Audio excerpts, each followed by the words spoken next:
Assalamualaikum warahmatullahi wabarakatuh, para pemirsa dan para sahabat-sahabat semua yang mudah-mudahan selalu diberi umur panjang oleh Allah Subhanahu wa Ta'ala.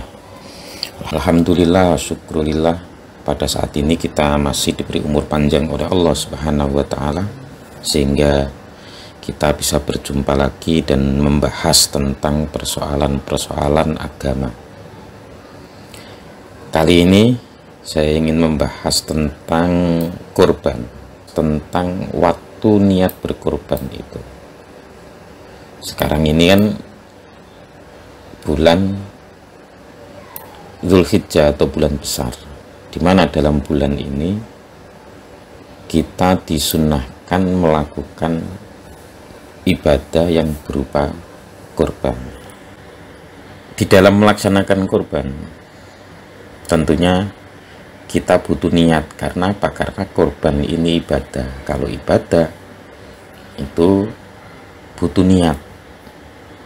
Disebutkan di dalam sebuah hadis, innamal a'malu binniyati wa innamal likulli imri'in ma nawa. Amal perbuatan itu bisa sah itu kalau ada niat. Dan wa kullu imri'in ma nawa. Jadi setiap sesuatu itu tergantung pada niatnya. Nah, persoalannya sekarang, kalau kita mau berkorban, baik sapi untuk orang 7 atau kambing untuk orang 1, itu kapan niatnya? Nah, ini dalam persoalan ini ya, seperti pernyataan dalam kitab Majmu' Syarah Muhadzab, yaitu juz 7 halaman 405 sampai 406 Maktabah Syamilah ya. Ini saya ambil dari Maktabah Syamilah, yaitu ada dua wajah. Yang pertama, niat korban boleh didahulukan sebagaimana niat puasa dan zakat. Yang nomor dua, harus bersamaan pada saat menyembelih hewan kurban tersebut, sebagaimana niatnya sholat dan wudhu. Terus pasnya gimana? Kita melakukan niatnya itu sebelumnya apa ketika mau menyembelih? Dalam hal ini ya, saya mengambil referensi dari kitab Asnal Matolib ya, Syarah Raudut Tholib, juz 6 Shahifah 483, sama Al-Majmu' Syarah Muhadzab juz 8 Shahifah 405 sampai 406. Di dalam kitab Asnal Matolib ini disebutkan wala budda fit tadhiyati minan niyati. Berkorban itu tidak boleh tidak, harus ada niat. Karena pali annaha ibadatun, karena korban itu adalah ibadah. Walau qoblad dzabhi, walaupun niat tersebut itu dilakukan sebelum menyembelih, yaitu inda ta'yinil udhiyati, ketika menentukan sebuah hewan, baik itu sapi atau kambing, bahwa hewan ini itu untuk korban. Kalau seperti ini berarti niatnya itu kama fi zakat wasaum, seperti di dalam niatnya zakat dan saum. Niat zakat bisa dilakukan sebelum memberikan zakat kepada mustahiknya. Niat puasa juga demikian itu. Niat puasa itu dilakukan sebelum kita melakukan puasa.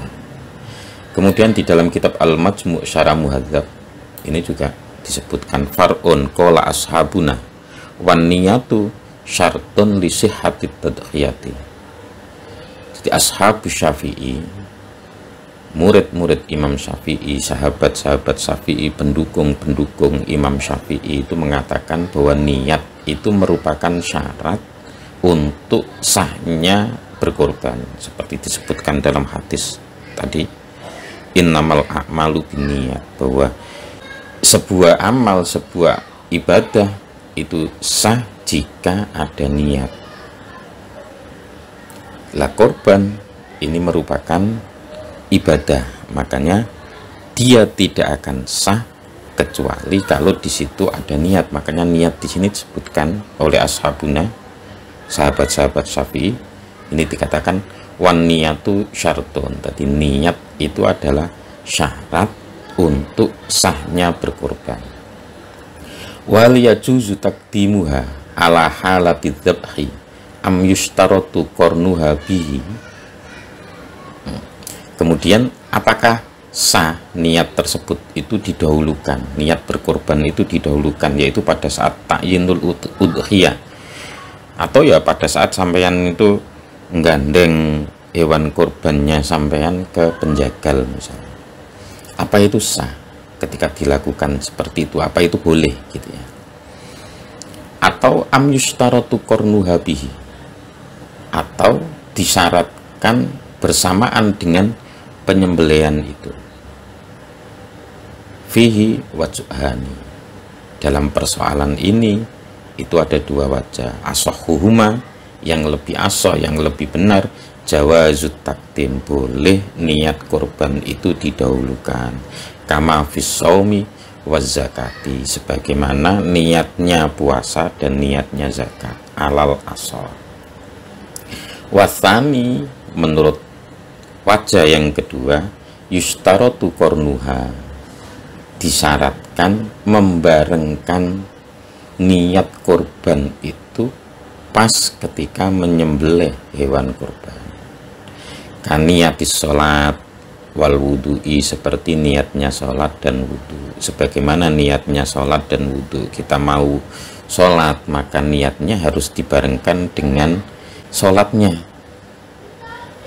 yaitu ketika kita melakukan takbiratul ihram. Niat wudhu juga demikian, itu harus dibarengkan dengan wudhunya, yaitu ketika membasuh awal dari anggota wudhu, yaitu muka. Kemudian walau kola ja'altu hadhihi syata dohiyatan, kalau ada orang berkata, saya jadikan kambing ini sebagai korban. Fahal yakfihi ta'yin, apakah perkataan seperti itu mencukupi untuk ta'yinul udhiyah, untuk menentukan bahwa hewan ini memang sudah khusus untuk berkorban. Wal qasdu an niyatit tadhiyati, dan tujuan dari niat berkorban itu, wadzabhi, dan menyembelih. Fihi wajhani, di dalam persoalan ini juga ada dua wajah. Asohuma, yang lebih benar, indal aktsarina, menurut kebanyakan ulama, layak fihi, tidak mencukupi untuk ta'yin, juga tidak mencukupi untuk niat udhiyah, niat tadhiyah, niat berkorban. Karena apa? Li'anna tadhiyata kurbatun fi nafsiha, karena berkorban itu adalah kurbah, amal untuk mendekatkan diri kepada Allah. Jadi murni amal perbuatan, amal ibadah ya. Fawajabat fiha an-niyat, kalau demikian maka wajib niat. Lah, perkataan ja'altu hadhi syata dohiyatan ini oleh kebanyakan ulama tidak masuk dalam kategori niat. Warajjaha Imamul Haramaini wal Ghazali al-iktifa'a litadhammunihi an-niyata. Kalau menurut Imam Haramain, Imam Ghazali, keduanya mengunggulkan, rajjaha, mengunggulkan, dia meninggikan, lebih memilih bahwa perkataan ja'altu hadhi syata dohiyatan, saya jadikan kambing ini untuk berkorban, itu menurut Imam Haramain, Imam Ghazali, itu cukup al-iktifa, cukup sebagai ta'yin, juga cukup sebagai niat berkorban. Karena palitadhammunihi an-niyata, karena perkataan itu sudah menyimpan niat korban. Wabihadza, dan dengan ini apa yang diunggulkan oleh Imam Haramain dan Imam Ghazali, Qata Asyah Abu Hamid Abu Hamid menetapkan, memastikan qala hatta lau dzabahaha ya'taqiduha syatalahmin au dzabahaha lisun waqa'atil mauqi'ah wal madhabu al awalu intaha. Seandainya ketika seseorang itu sudah berkata, kambing ini saya gunakan untuk berkorban, kemudian ketika dia itu menyembelih atau ketika hewan itu disembelih, dia dalam hatinya berkeyakinan, oh ini bukan kambing kurban, tapi ini kambing hanya untuk makan saja, syatalahmin, kambing untuk ya disembelih biasa saja, bukan untuk korban.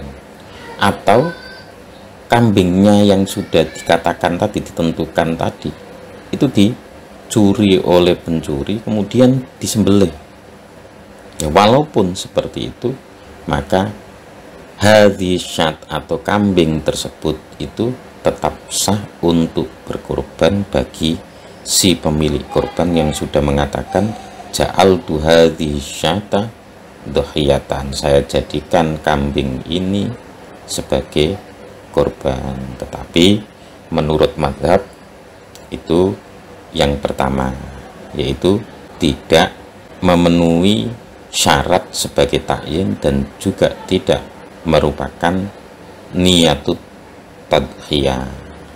Saya ulangi, kalau seandainya ada orang ngomong wedhus iki tanggo korban, atau kambing ini saya gunakan untuk korban, ya, apakah perkataan seperti ini itu sudah dapat dianggap ta'yinul udhiyah, menentukan hewan korban sekaligus niatnya dan penyembelihannya? Ya, dalam persoalan ini, ya, tadi di dalam takbir yang akhir itu ada dua wajah. Yang pertama yaitu menurut kebanyakan ulama, mereka berargumen bahwa esensial korban itu kurbah, ibadah untuk mendekatkan diri kepada Allah, maka wajib adanya niat. Nah, kalau menurut wajah yang kedua itu sudah dianggap ta'yinul udhiyah, juga sudah dianggap niat dan penyembelihannya, niat berkorban dan penyembelihannya. Pendapat ini itu didukung oleh Imam Haramain dan Imam Ghazali. Bahkan dengan wajah kedua ini, Syekh Abu Hamid menetapkan sah korbannya walaupun pada saat menyembelih dia meyakini itu kambing daging, bukan kambing kurban, atau kambing tersebut disembelih oleh pencuri, itu tetap sah korban orang tersebut. Wallahu a'lamu bishawab. Akhirul kalam, wallahul muwaffiq ila aqwamit thoriq. Wassalamualaikum warahmatullahi wabarakatuh.